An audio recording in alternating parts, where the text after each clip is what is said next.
A oncologista e imunologista Nise Yamaguchi é uma das principais defensoras do tratamento precoce para a Covid-19, com o uso de medicamentos sem eficácia comprovada, como a cloroquina. O depoimento dela à comissão foi pedido em requerimentos da bancada governista. Foi a primeira depoente, até agora, convidada e não convocada. Mas, a pedido do presidente Omar Aziz, fez o juramento de dizer somente a verdade.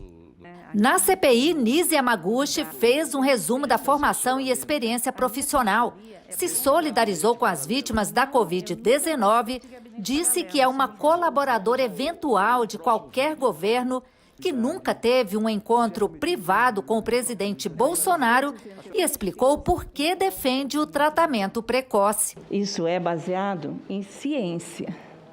Né? E uma ciência bastante profunda, estou terminando, né? Em que nós já temos artigos científicos publicados, endossados por notas técnicas para a Procuradoria-Geral da União, com uma discussão dos artigos negativos, porque existem vários propondo que não funciona, mas a maioria dos artigos negativos que aqui estão, eles são feitos em pacientes moderados e graves, não nos pacientes iniciais. A oncologista disse considerar que há uma conspiração política contra o tratamento precoce e até perseguição a médicos que defendem o tratamento. A reunião teve momentos tensos. O relator apresentou vários vídeos com declarações de Nise Yamaguchi sobre temas polêmicos, como a imunidade de rebanho. Acredito que nós deveríamos retomar a normalidade totalmente da sociedade, fazer o isolamento vertical, ou seja, só idosos imunodeprimidos terem cuidados especiais, e desta forma nós adquiriríamos a imunidade de rebanho. Nós precisamos, nesse momento, é isso que o doutor Ricardo Barros disse, que é o que acontece quando todo mundo que não está em risco volta a trabalhar, etc. Isso já está ocorrendo. Então, eu acho que é o que nós estamos observando, continua diminuindo. Mesmo na segunda onda, terceira onda na Europa, a mortalidade é muito baixa. Renan quis saber se ela mantinha a posição. E foi o primeiro embate entre governistas e oposicionistas. A imunidade de rebanho é um fato. Ela acontece quando você tem uma grande quantidade de pessoas imunizadas, ou que tenham tido contato com o vírus, ou que tenham uma imunidade natural já previamente adquirida pelo contato com outros vírus. Então, o que acontece é que esse fato, que é a imunidade de rebanho, acontece de diversas maneiras. Nós tivemos no começo... Uma questão importante, presidente, somente uma questão, checagem. Uma questão importante de checagem, doutora Nise. Um vírus não produz imunidade. Se é acometido por um vírus, não produz necessariamente... Não, eu não estou dizendo que as pessoas... A senhora disse isso agora. A senhora disse isso agora, por favor. Não, as pessoas que estão nos ouvindo não podem ser... Desculpe, eu tenho que esclarecer o seguinte. Desculpe, senador, eu gostaria de completar. Vai poder responder, eu só presidente? gostaria de completar a minha... Senador Marcos Rogério. Senador Marcos Rogério. O senhor me desculpe, eu gostaria de... Por favor, doutora Nise, só um minuto. Vossa Senhoria mantém essa posição de defesa da imunidade de rebanho? Naquela época, que isso foi em junho do ano passado, nós tínhamos uma realidade diferente. Nós imaginávamos que uma segunda onda, terceira onda viriam com os mesmos vírus. Se viessem com os mesmos vírus, nós teríamos, sim, uma imunidade. Então, para aquele momento, a discussão era pertinente. Nise Yamaguchi disse que nunca discutiu imunidade de rebanho ou tratamento precoce com o presidente Bolsonaro. Disse que o presidente perguntou a ela sobre cloroquina e ela disse que os médicos estavam divididos. E negou que fizesse parte de um gabinete paralelo para assessorar Bolsonaro.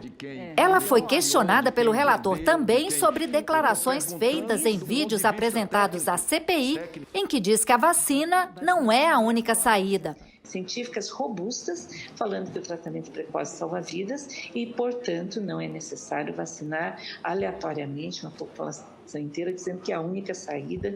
Objetivamente, existem dois lados: a medicina da prevenção, que é a vacina, e aí a medicina do tratamento, que é o tratamento. Então, são coisas diferentes. A resposta irritou o presidente da comissão. Quero reiterar, senador Omar Aziz, que a importância de falar que a prevenção, concordo plenamente com o senhor, que a prevenção é muito importante, que as vacinas são muito importantes e resolveram grandes pandemias. A senhora não disse isso, doutora Falei, Alice? sim. Não, a senhora disse o seguinte, que não precisa vacinar aleatoriamente. Nem obrigatoriamente. Tem que vacinar todos os brasileiros, doutora Alice. Essa é a Copa que precisa ser feita. Pelo amor de Deus, doutora Alice, sabe o que é? Não escute o que ela está dizendo. Não, todos os brasileiros precisam de 2 vacinas. 2. Essa CPI foi criada para isso. A médica não quis emitir opinião sobre as declarações do presidente Bolsonaro desqualificando as vacinas. Está bem claro lá no contrato, nós não nos responsabilizamos por qualquer efeito colateral. Se você virar o jacaré, é problema de você, pô. Não vou falar outro bicho que ele pensar aqui, falar besteira aqui, né? Se você virar super-homem, se nascer barba em alguma mulher aí, ou algum homem começar a falar fino, eles não tem nada a ver com isso. O que é pior? Mexer no sistema imunológico das pessoas. Isso é uma questão que se refere ao governo brasileiro. Eu não participo dessa discussão. Não, mas eu perguntei, a discussão, cientificamente, tecnicamente, foi uma decisão acertada? Eu não tenho como dizer, porque isso não é uma decisão científica, isso é uma decisão política, é uma decisão econômica, é uma decisão que tem muitas coisas que eu desconheço. O relator perguntou também sobre a reunião em que teria sido discutida a mudança na bula da cloroquina, como disseram na CPI o ex-ministro Henrique Mandetta e o presidente da Anvisa, Antônio Barra Torres. Havia sobre a mesa, por exemplo, um papel não timbrado de um decreto presidencial para que fosse sugerido daquela reunião que se mudasse a bula da cloroquina na Anvisa, colocando na bula a indicação de cloroquina para coronavírus.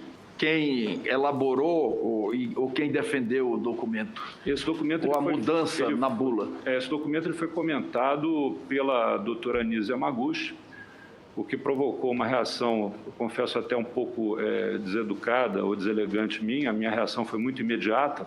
Nise Yamaguchi repetiu várias vezes que não sugeriu mudança na bula da cloroquina e que isso não foi discutido na reunião. Segundo ela, o que se discutiu foi como indicar o medicamento e não a mudança na bula. E foi outro momento tenso. O presidente da Anvisa disse que foi ríspido com a senhora, que tentou introduzir na conversa a mudança por decreto da bula. Ele contou um fato. Eu estou perguntando à senhora sobre esse fato. Olha, a senhora nega que não minutou. E não houve nenhuma tentativa de decreto de mudança de bula nessa ocasião. Mas nós estamos partindo do fato consumado, não, da declaração dele e do outro ministro. Mas uma declaração não significa que houve. A minha verdade e os fatos é que não houve mudança de bula. Nem decreto de mudança de bula, inclusive, eu coloco à disposição aqui o que estava em cima da mesa, que era simplesmente disponibilizar o medicamento. Mas a senhora tem esse documento? Mas, presidente, ela está tentando falar isso meia hora, vocês não estão entendendo? Não. Ela está oferecendo o documento em meia hora. Só um minutinho.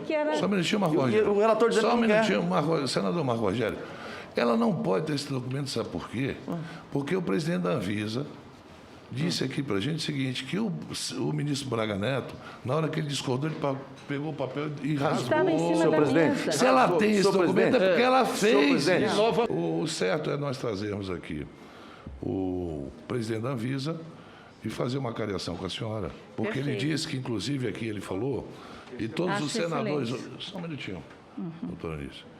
Ele disse que até foi indelicado com a senhora. Foi muito indelicado, ele disse aqui, eu até perdi a cabeça, foi indelicado. Isso todos nós ouvimos aqui. Então, se ele foi indelicado, porque alguma coisa proporam que ele, pelos princípios dele, não aceitou. Então, o certo é a gente fazer uma cariação.